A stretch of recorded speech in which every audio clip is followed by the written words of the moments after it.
Hi, everyone. I'm Aryeh Bourkoff, CEO of LionTree, and today I'm thrilled to be chatting with David Rogier, the founder and CEO of MasterClass, to really conduct his own masterclass, which is really bringing the guy behind the scenes in front of the camera and in front of the audio.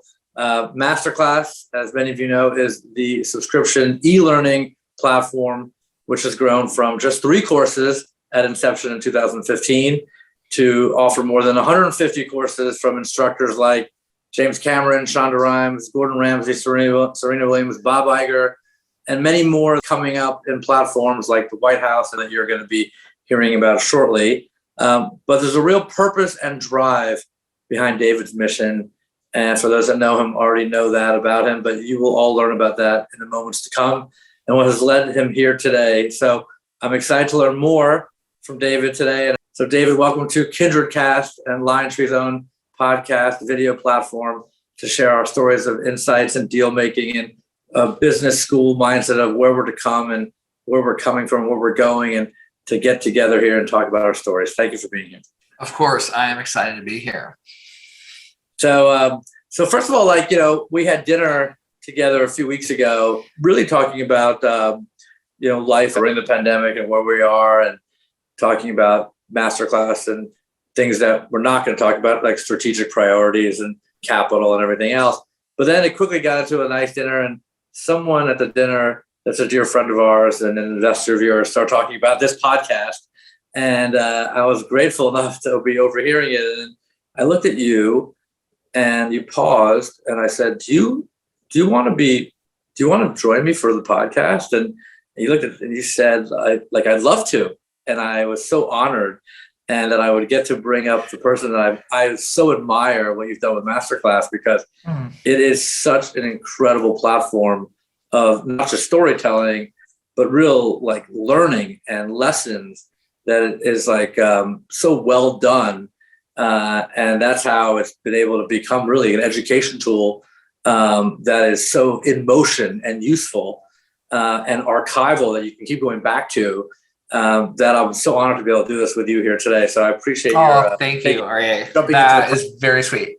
I mean, look, the chance to talk to you and debate and argue and discuss, how was I going to say no to that?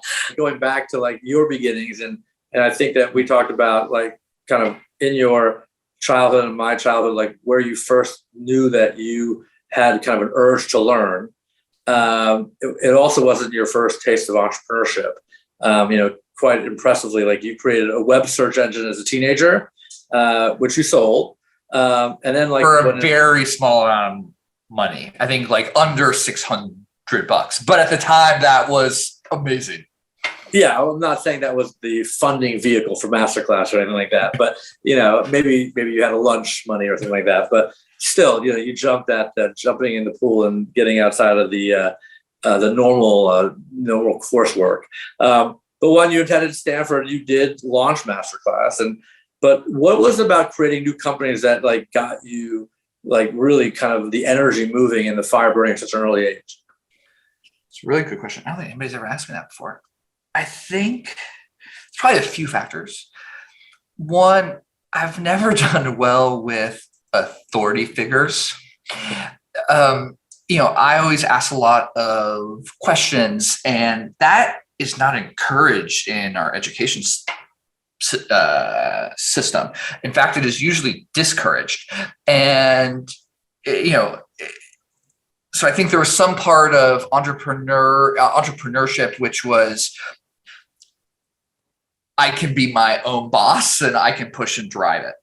But actually what you learn is it's actually not that. It's actually you can drive it, but the customer is your boss, your board is your boss. So you actually have bosses, but unlike almost anything else in the world, you are responsible for your own success.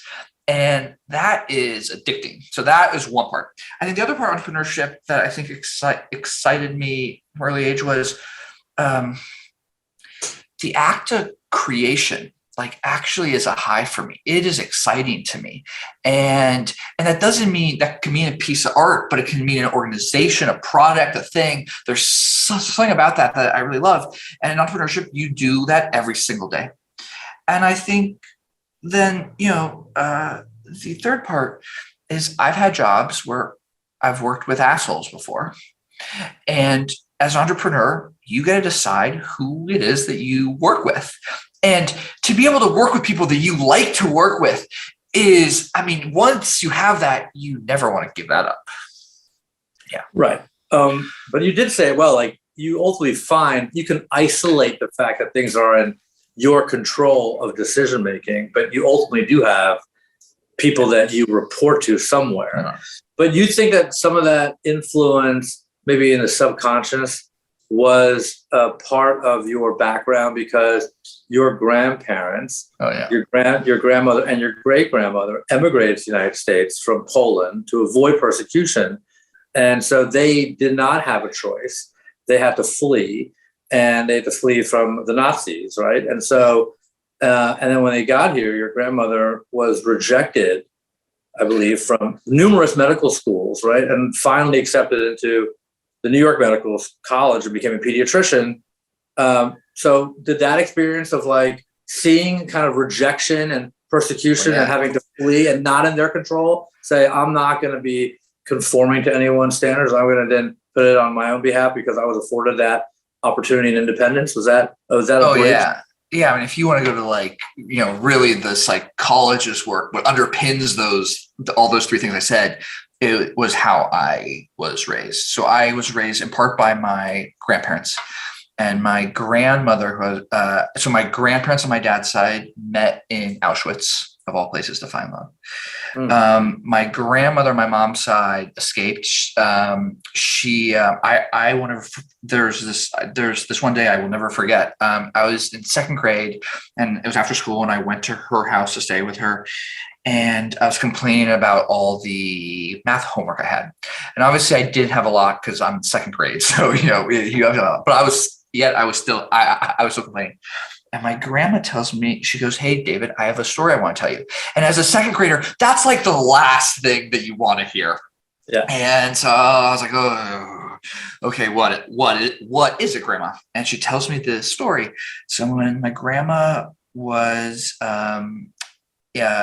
living as a teenager in Poland, her and her mom went on a family vacation. And while they're on vacation, the Nazis attacked and invaded Poland. Her dad was stayed home a couple extra days to finish work. They never heard from him again. She makes it all the way out to New York City. The only job her and her mom can get is on a factory floor, and they're working side by side.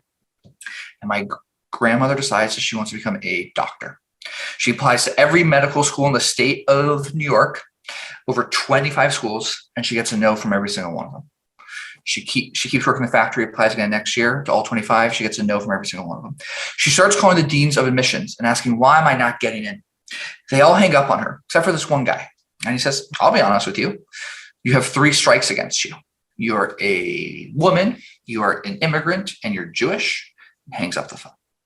She keeps working the factory, applies again next year, gets into one school, becomes a doctor.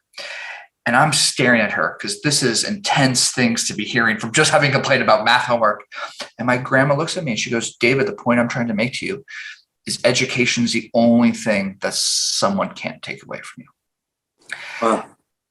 And that rocked me to my core. Yeah. Wow. And this was all happening in front of you when you were living there together. Yeah. And I think it made it entrepreneurship as a way to take control of your life, right? And not be as dependent on authority, and this fear of authority or this distrust stems from there. But also this idea that if I can help build something other people can't take away from others, if I can make it possible for anybody to learn from the best, I'm helping them have something that nobody can take away from them. So even though you were struggling in school, you really embrace learning, which is a bit paradoxical, right? That's a hard contradiction to embrace, because a lot of people that struggle in school depart from learning altogether and say, I'm going to be a rebel, I'm going to join a band, I'm going to do all kinds of creative pursuits, which are not bad, nothing wrong with that, but you still really loved learning, even though the school system didn't satisfy that. Yeah, I think one of the worst parts of school system is that it takes the joy out of learning. And I think, and so then we create this myth, especially in America, that once your school stops, all your education stops. That's crazy. I mean, it used to be for my grandparents that what you learn in school would last you for your entire life, but that is no longer the case. The rate of change has increased so much, has increased even more, that you have to learn for the rest of your life. And I think where, then the ed tech world has gotten it wrong, it said, hey, we're gonna, because the question that naturally you ask then is, how do you design a school for the rest of your life? And where ed tech goes is an ed tech says, hey, we're going to make it seem like exactly like the school that you were for the first 18 years of your life. We're going to put a webcam in the back of a classroom. You're going to have tests and homework assignments. They are forgetting one key thing. For the first 18 years of your life, you are required by law to have your butt in that seat in the classroom. After that, you have choice. So if you're going to design a school for the rest of your life, it has to bring the joy back to it. It has to be something that you want to engage in. And I think that's the opportunity that we saw, where I think most of ed tech missed. Yeah, and I think a lot of children, including my children, say, like, I'm really struggling to figure out what's pragmatic about what I'm learning in school and how the applicability of this will relate to any kind of real life experiences. And part of that, parents say, well, wait till you see later in life. You don't know how to connect the dots till later, but they're onto something. You don't really want to fight the kids, because the kids are usually, it's like, don't fight the market, don't fight the tape, don't fight the kids. The kids know what they're talking about. And amazingly, exactly, in a world of technology that they're growing up with, that maybe I didn't grow up with in the same way, at the tips of your fingers, you have it on your phone or your iPad or whatever it is, the world of access that world leaders only had access to growing up. You just need structure around it. And so that e-learning is equivalent, if you have the structure around it, to complete education systems in a very pragmatic way. 100% agree. I mean, I think our education system is still designed that information is the hard thing to get, right? So if you think about school, I don't know if anybody, as you listen, maybe you all think about this. How many of us remember taking notes in class, the entire class? You're just taking notes of exactly what the teacher just said, right? It's like, I'm going to transfer facts from my head to you. When the internet has changed that, the information is the easy part to find now. I think the role of education that has to be is, I'm going to help you learn how to filter those facts, how to figure out how to connect the dots between things, how to synthesize them in trends. I mean, and how to find inspiration and get inspired to then go want to learn more. Right. So there's a quote that you said, my ultimate dream is that somebody who never have access to these masters takes one of the classes and becomes a master. That's your thematic. That's your motto. Yes. So what's that mean? One of the most cruel things, I think, in the world is to limit somebody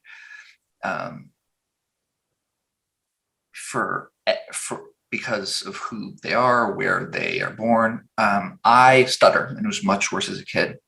And school would limit me. Besides being teased, which was hard, the hardest part was school teachers wouldn't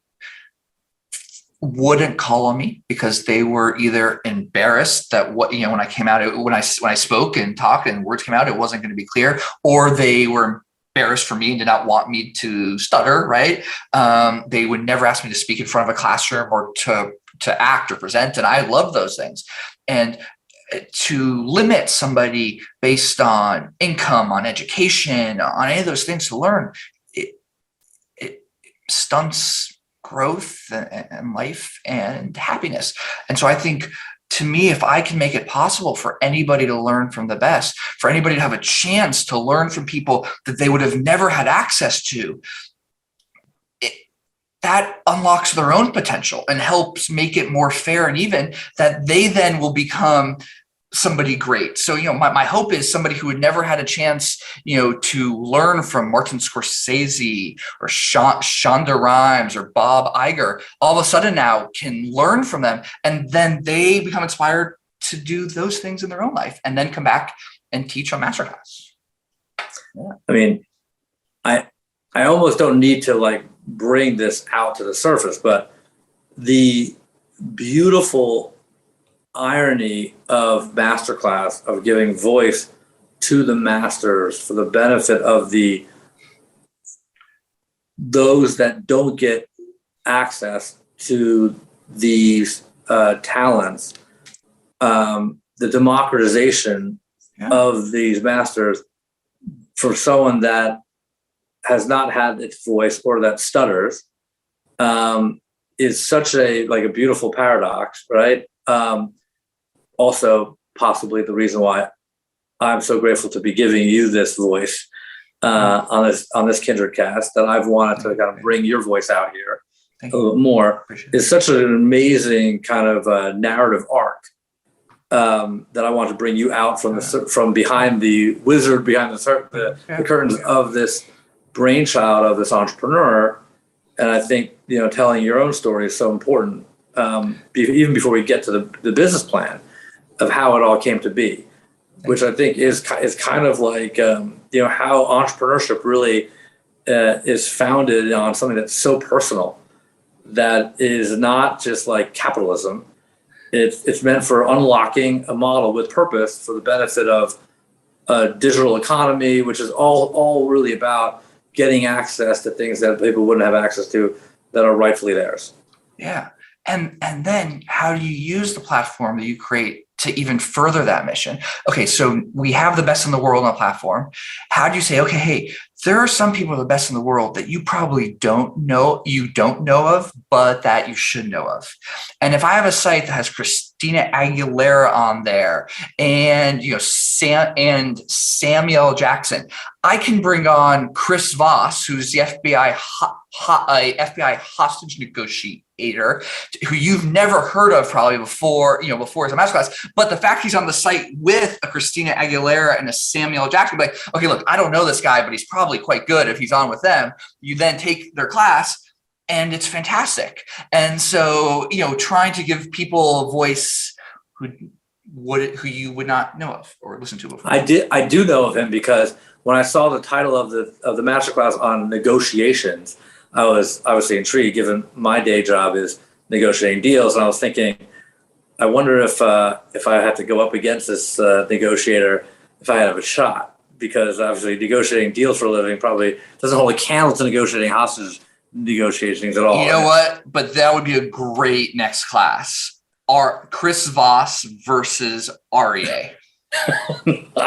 I'm not getting drawn into that ring. This is life or death is not the same thing as deal points, right? But some people think that way, obviously. Okay, let's go now forward to 2015 and launching MasterClass. And you started with 3 classes: Serena Williams, Dustin Hoffman, and James Patterson. But by the end of 2021, which is now, you will have hosted more than 150 courses, 2,500 plus lessons, and 520 hours of content. And it's important to point out, MasterClass owns the IP of this content. So tell us how you're able to scale so quickly, while keeping the same standards of quality that you had at the launch. Yeah, I mean, if the quality dropped, we wouldn't exist. We knew from a very early stage, and we actually wrote down early on, and we constantly change this list, what are the things that have to be true for us to achieve our goals? And one of them was we had to have the best in the world teach. 2 was the content had to be great, because if the content wasn't great, the best in the world weren't going to come teach. But second, people weren't going to stay around, right? People weren't going to take a class and actually retain for next year and the year after. So it was always really important to us. So, it's easy to lose sight of those things, but if you lose sight of the product, you are on a slow, downward spot, trend. So how we did that operationally was a few things.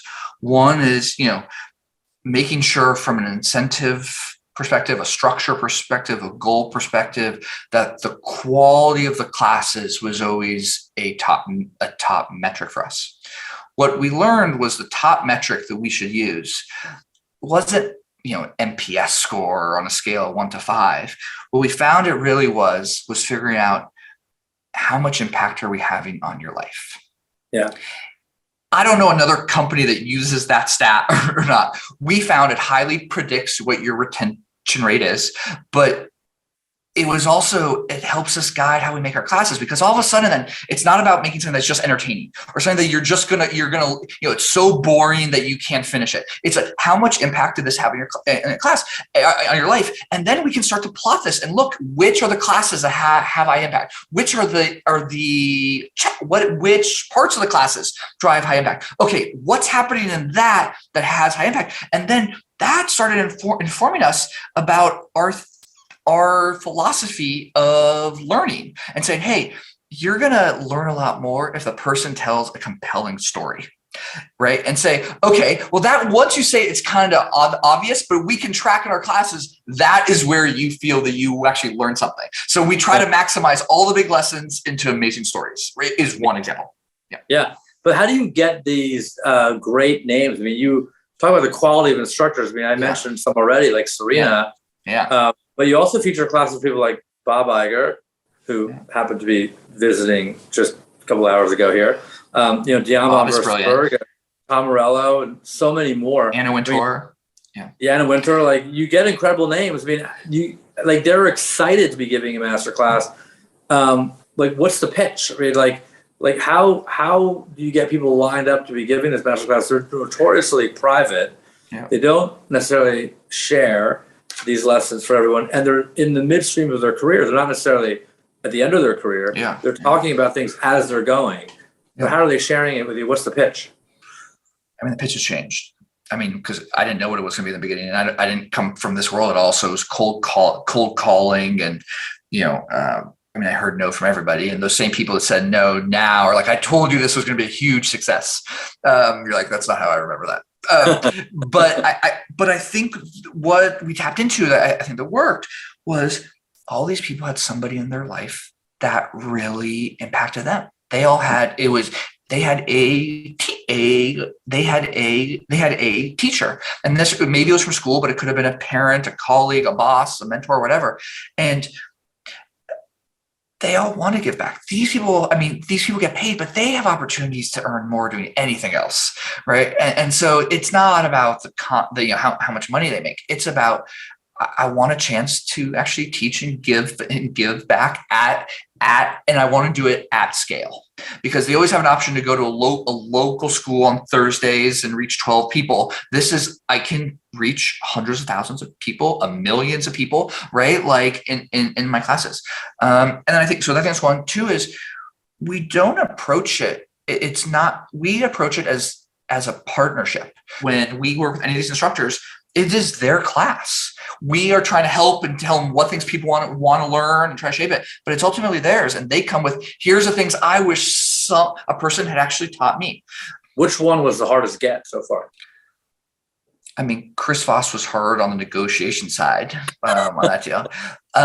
Which was the hardest one? I think one of the ones I love is just the Bob Iger class. I mean, I have an MBA.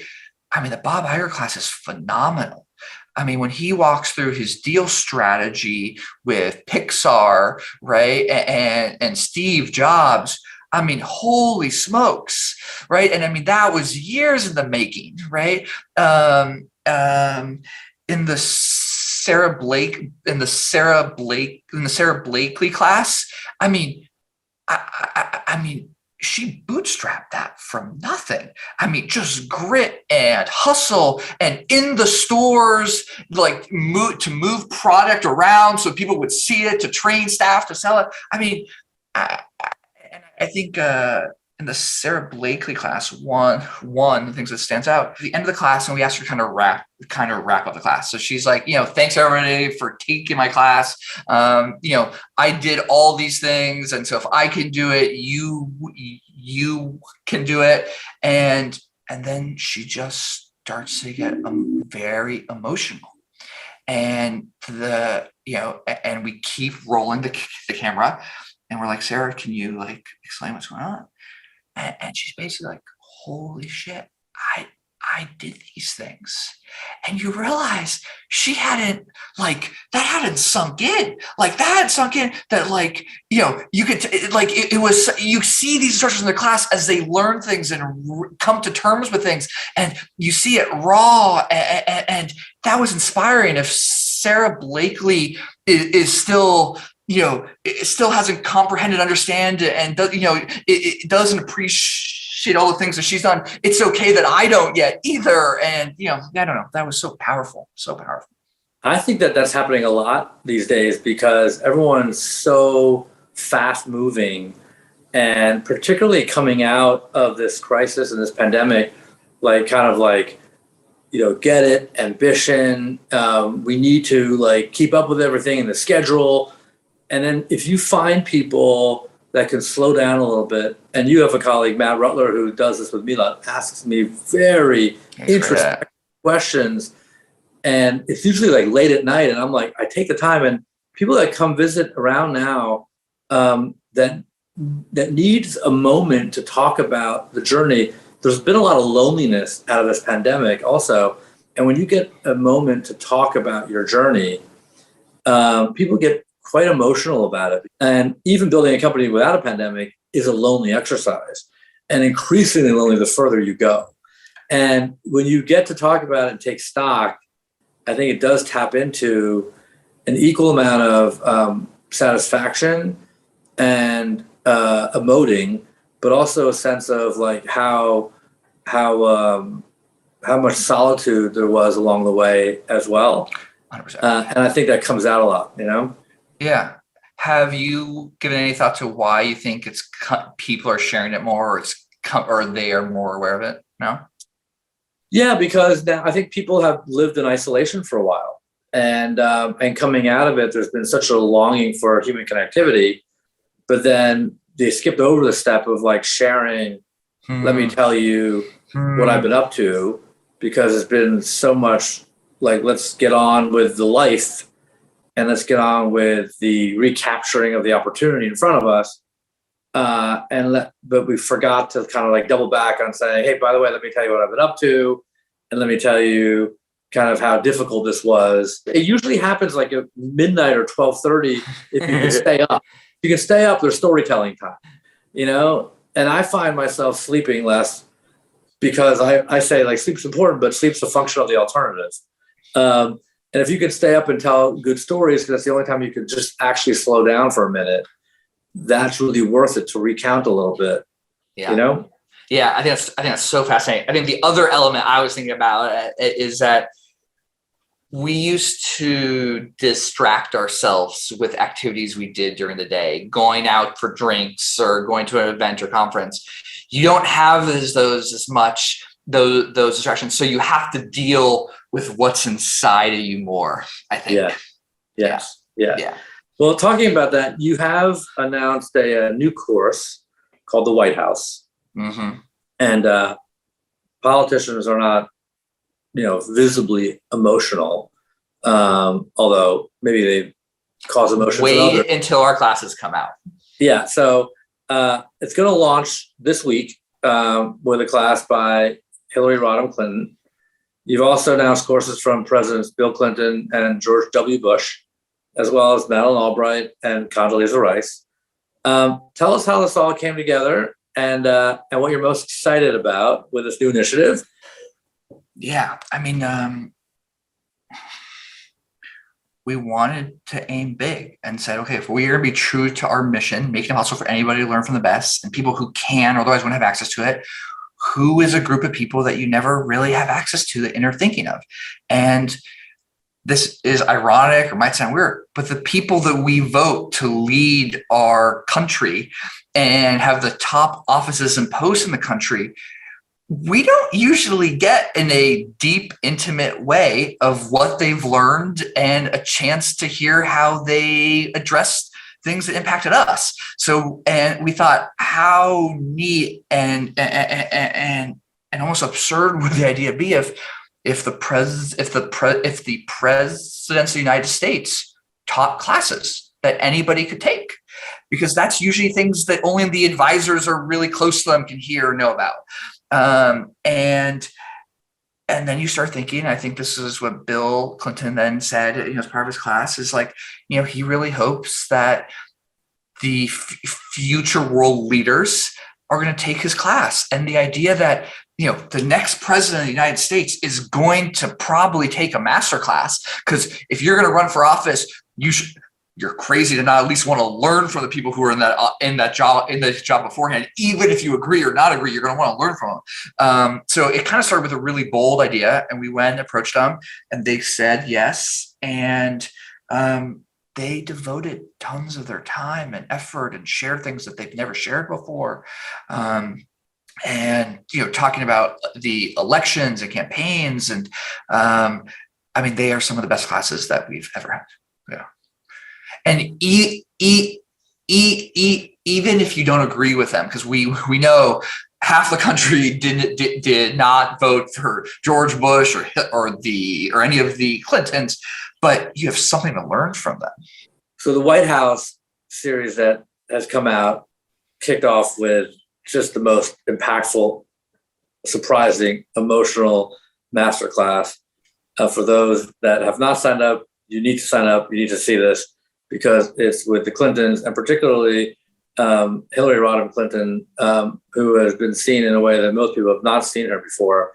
Like, tell us about that interview and how surprising that was. And for those of you that have not seen the clip, you have to go watch it. But David, tell us how she did there and how surprising that was for you. So the class is on grit and resilience. And one of the things she does in the class is for the first time ever, she reads the speech that she had written that she would give if she had won the election against Trump.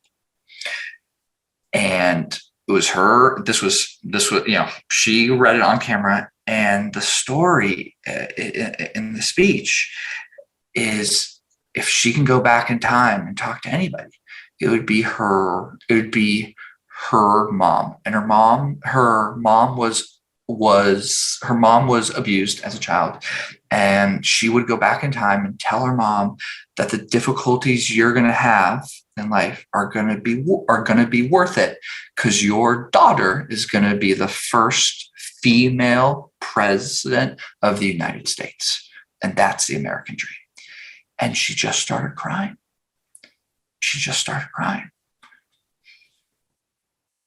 And she walked off. She walked off the set.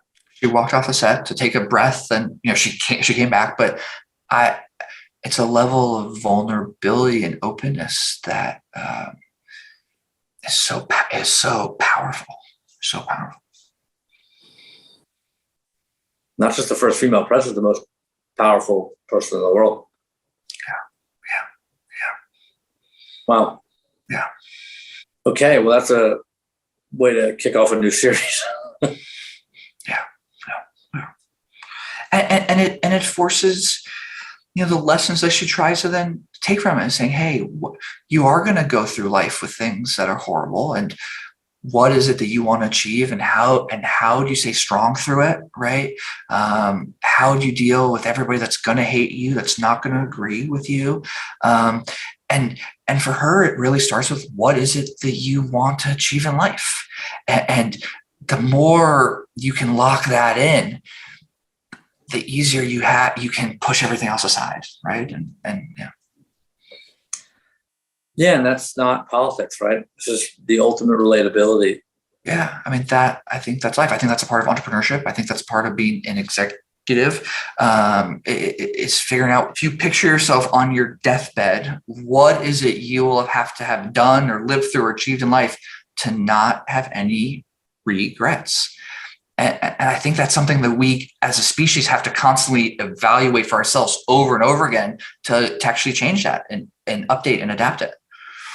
Yeah, and I think a lot of what MasterClass is trying to accomplish is trying to link generations of leadership, from leaders of the generation of today to teaching and educating the generation of leaders to come, which is, I think, the platform that you have, that I have, that we're trying to really hold that responsibility, because I think coming out of this pandemic, you really see the new people in learning that have skipped a couple of years in physical spaces, trying to find out where those gaps reside, and the system hasn't changed or adapted to it yet, right? Yeah. And so that's where your platform can solve those gaps, and then basically allow for educating through it. And I think a lot of the markets are going to have to adjust to that. That's where NFTs fit in. That's where asset classes fit in. We all have to kind of solve for these gaps. Shareholder dynamics are going to have to play into these chasms. Where is the ultimate value creation, value creation, purpose in the next generation, in this coming generation coming out of school? What are the vocations? How do you educate yourself through the vocation? Not in a traditional way, but in a new educational format, direct to consumer, education technology, et cetera. Yeah, and it fundamentally changes how education should look and feel like, including who are our teachers. So for most of you, think of it, we thought a teacher was somebody who wasn't a practitioner. And I think one of our core hypotheses or beliefs with MasterClass is there is something to learn from somebody who has done that job before and is at top of their field for that. So we saw an increase going to the Bob Iger, to the Anna Wintour. But the ones we saw spike the most were just so unexpected. Chris Voss has a chapter on tactical empathy. That chapter spiked. And I couldn't really understand it. And then we did some user interviews. And they're like, well, I have to negotiate with my husband or wife or kids for who's going to get to work in what room, who's going to be on the internet at the same time. And I want to do that with some love. So I need some help. So we actually saw spikes in those. So that was really fascinating. We also saw on the gardening side with Ron Finley. So that was really interesting. The other thing we found, most people, when they try to classify or describe somebody, they pick one thing. We are multi-hyphenate.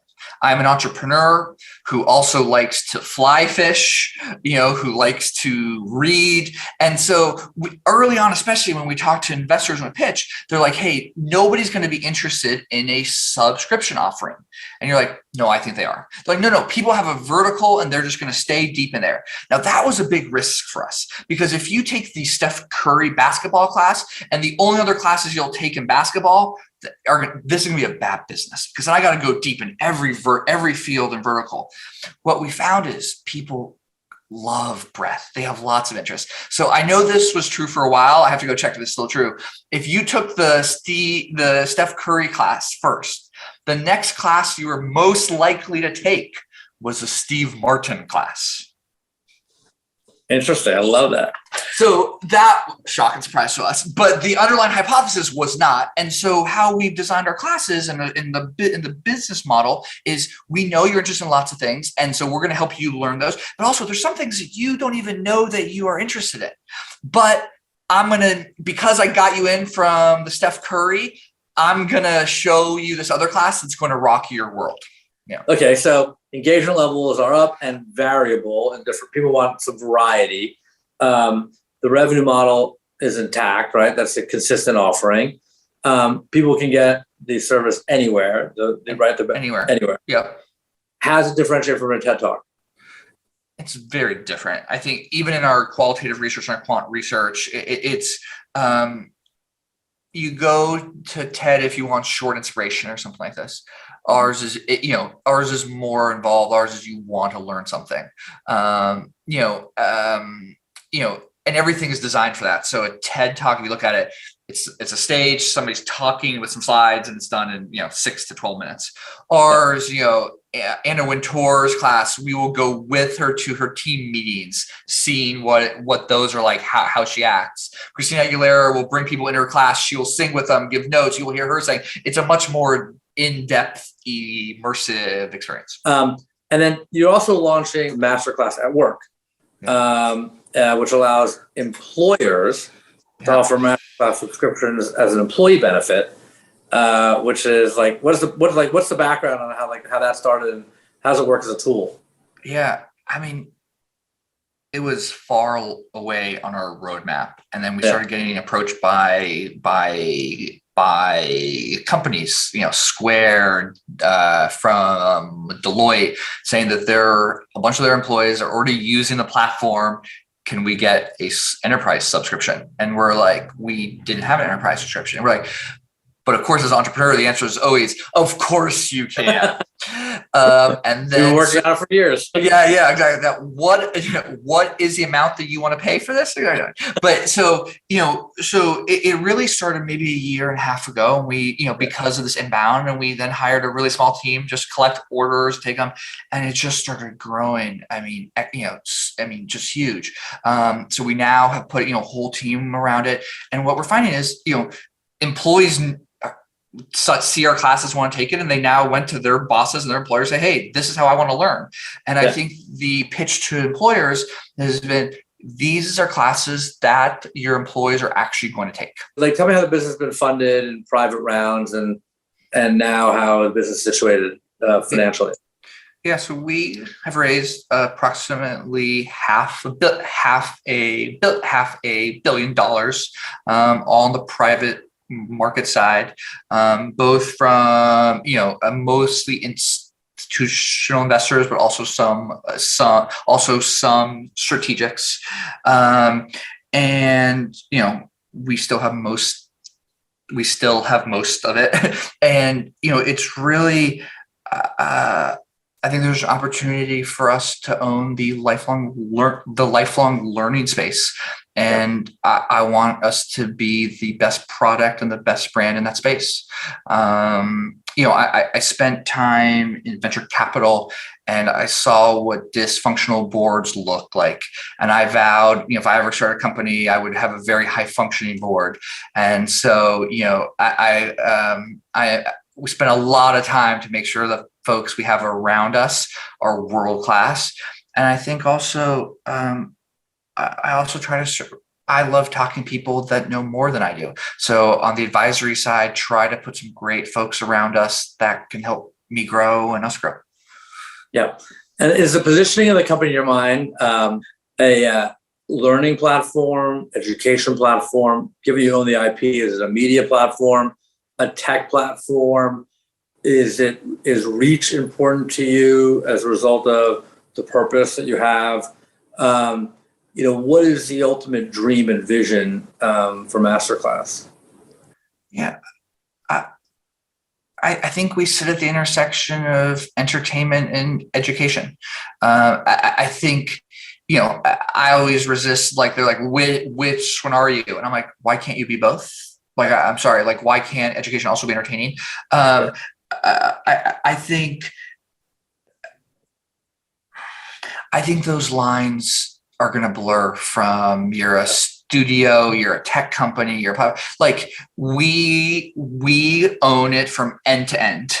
That has huge advantages. I know who our customer is. I know who I'm making the class for. I know what things they like and dislike. I can tell when a joke in our class lands or doesn't land, and what happens to our engagement rate based on that. Understanding that allows us to build a better product. So I think those lines have already started to blur. When we launched 6 years ago, people said you have to either produce the content or you have to distribute it. And you're like, no, we are going to do both. I want to talk a bit more about the giving back and the social change, because I love the first look event that you talked about, where you announced these great initiatives about giving back, focusing on social impact, specifically designed to kind of amplify voices, which is a clear mission. It's kind of empowering social change, especially expanding kind of the voices of the underserved communities. Yep. And talk a bit about that, because there are different communities that obviously many are underserved. Maybe talk about a few of them, and I particularly want to talk about the Lewis Hamilton MasterClass Community Ambassador. Yeah, I mean, if our mission is to make it possible for everybody to learn from the best, you have to accept that there's people that can't afford it, right? Yeah. And so how do you get to them? So for next year, what we will do is we'll give access to 1 million people that otherwise would not have access to MasterClass. That's across the globe. One of the instructors heard about this and really wanted to get involved and help, and it's Lewis Hamilton.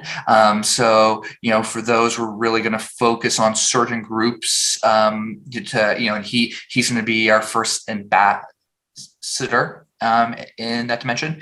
Some of the groups that we target and work with are everywhere from folks that are in jail, providing them an opportunity to take classes and learn and to equip them with skills once they get out, to our school children that otherwise could not afford it, and to groups that are constrained because of where they live or income or age, and trying to address it.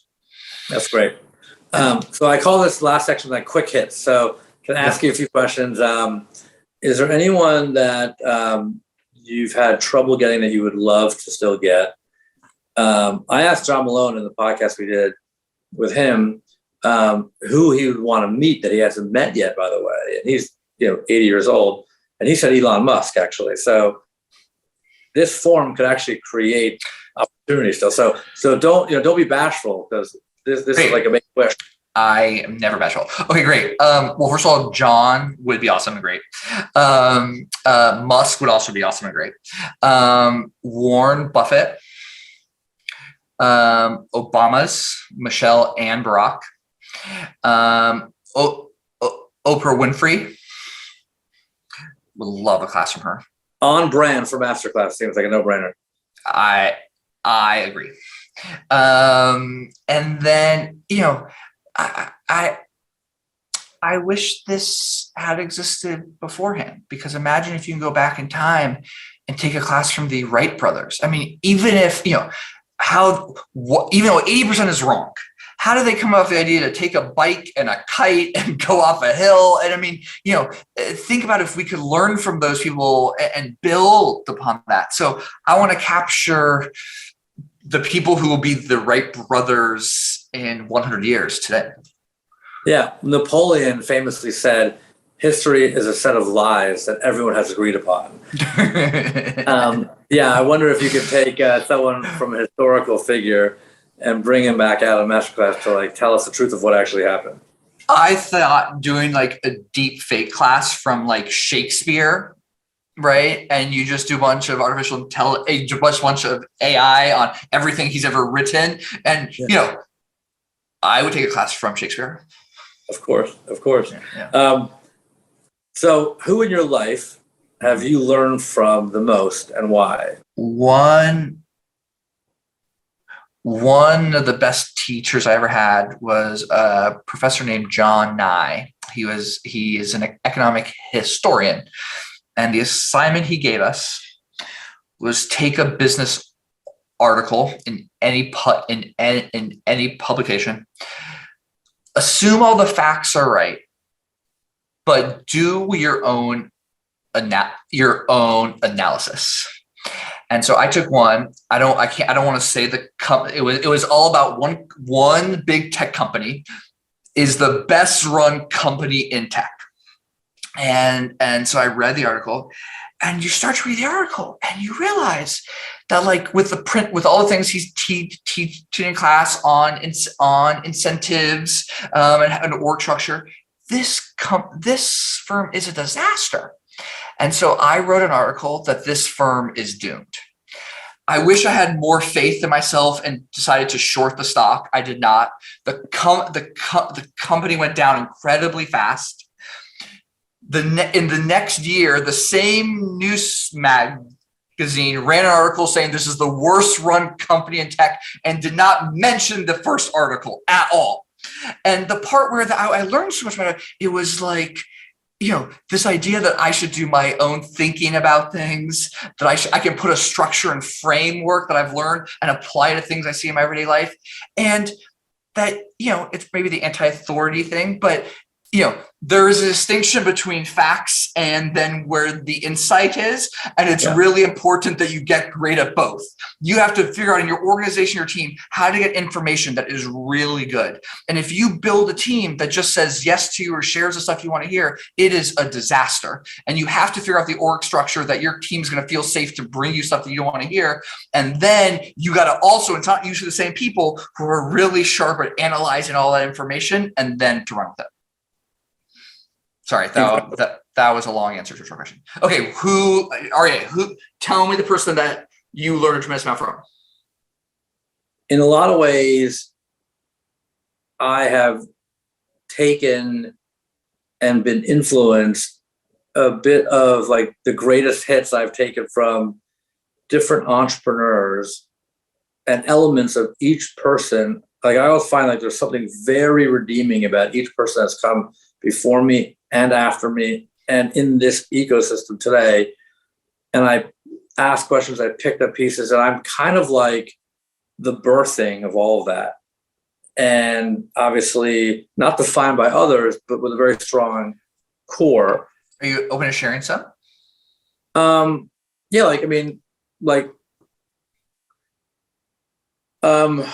well, first, I'm obviously very strongly influenced by my parents. And they're first generation Americans, like your grandparents. My father's mother escaped the Holocaust from Austria, and my father's from Poland. Strong influences in my life, and my mother's father was from Benghazi, Libya, and Jewish, and came to this country. Most family went to Italy. It was an Italian colony, but came to this country. And I remember it being very, not relatable to most, but I found it to be, how do you pierce through and build a relationship there of, scholarly conversation. And I was very influenced by my parents, all ups and downs with all of those things growing up. And that's kind of built, who I am as, the kind of strong core of who I am, that allowed me to then feel comfortable being as outwardly social and curious as I am, because otherwise I would be more introverted. I would say, like, more than anything, it was being in front of the public markets that got me the truth, because that's the most humbling exercise in the world. Because when you see two people arguing a point, one will eventually capitulate, but you will see that person lose the argument before they admit it themselves. That's the public markets. And my job a lot of the time as an advisor is to help a CEO in a very subtle way get to self-awareness before the public markets helps the CEO get there ahead of time. Because if the shareholder base gets there before the CEO, it's activism. But if the CEO can get there with an advisor, it can make all the difference in the world. And then you're on your front foot dictating front foot strategies. And that really comes from being experienced in the public domain and understanding how all that advice, all that strategy relate back into shareholder value, which is at the end of the day, the landing point. Has to work ultimately. That all comes from that experience together. What really matters in the day is what I learned from my kids, because when you come home and it's not authentic or truthful, they look at you in the eye, and within a second, they know, and and you just feel comfortable or uncomfortable. And if you're not settled at that point in time, it doesn't work. So that's like the arc of life. You got to leave space at the end of the day, at the end of the life cycle, to make sure that it's landing there too. And I think that's the ultimate arbiter. And And so I'm very cognizant of like kind of like beginning, the middle, and the end, because I've seen it happen to other entrepreneurs and how they've landed well and not landed well. And I leave space and time for those things. I was a camp counselor when I was a teenager. I mean, I think I learned more how to lead that I did a lot of other training programs, because to get a group of 8-year-old kids to do what you want, like you got to learn how to motivate and inspire and to push them. Right. And then I remember, I remember one of my first jobs, I was working in for Tesco, the British chain, and I spent a lot of time in stores. And you realize by watching how a customer interacts with a product, you can tell pretty quickly if that product's going to sell or not, right? And it was all these things that that end up impacting you for the rest of your life. Now we will put everything in front of a customer, and because we know that will tell, we know before we launch a class if people are going to like the class, how well we think it's going to sell, all by the lessons probably learned from Tesco. Yeah, I think that life ultimately gets to be about your personal development on top of yourself. Yeah, this is the hardest journey in the world, and there are a lot of limitations around that. I always say to people, I have my peeps. Like I know where to go for different places to correct on the outside. And some of it is definitely not in the business world. Yeah. There's faith, there's friendships, and then there's business. But a lot of the business and the friendships are integrated. But we help each other self-correct all the time. Yeah. And you have to just choose the people around you that are purely motivated to do it for each other's benefit. And that's the secret, getting that inner circle over time, that you look out for each other for the right reasons, and we have a pact that if you get in a line, get us back in line. Wait, sorry, I want to ask about this. So this is a group of people that you all agree you're going to have each other's back, or you're going to tell each other the truth if they get out of line? Yes, expand on that. It's some of them are an agreed pact that you say early on, like, hey, it's okay, tell me, and please make sure of it, and that's come home to roost many times as examples. In different ways, back and forth. Other times, you just know that you can, and you have to, and that's like the inner circle, and that's a narrow group. Like you start like your first year in college, and you have like 1,000 friends, and you end up with 4. Yeah. That becomes life as you go up, and sideways or down or whatever it is, you just try to make sure you know where the foundation is. And those are the people you're going to find there. Yeah. All right. So I have one last question for you, Aryeh. Okay. You have always been really good at collecting a group of people that you can always ask for advice on, for thoughts on. There is an art and skill to that. What are your biggest tips that you would give to other people about how to do that? Well, first of all, I often quote the behavioral economist Donnie Kahneman, who says the best advisor is someone who has your best interest in mind but doesn't care about your feelings. Although I always try to like one up that and say, ideally, you could do that while also creating a sense of warmth and intimacy around that as well. I think you could have it all.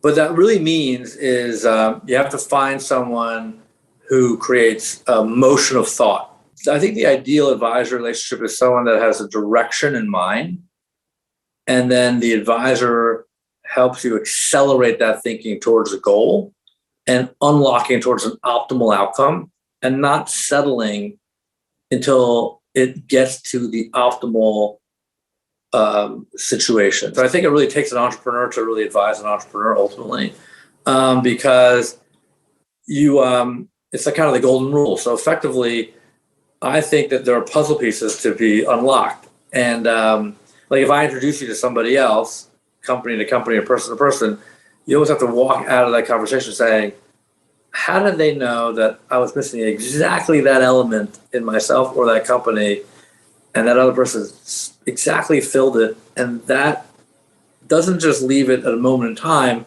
but uncap something that can grow.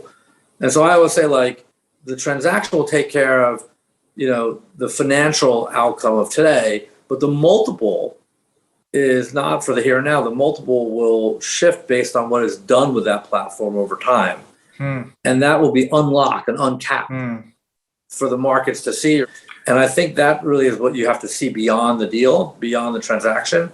So I think it has to work over a long period of time. So the best advisors, I think, will be able to see through what an asset looks like, or a person will look like, beyond the fundamentals and beyond the person, into uncapping an optimal situation.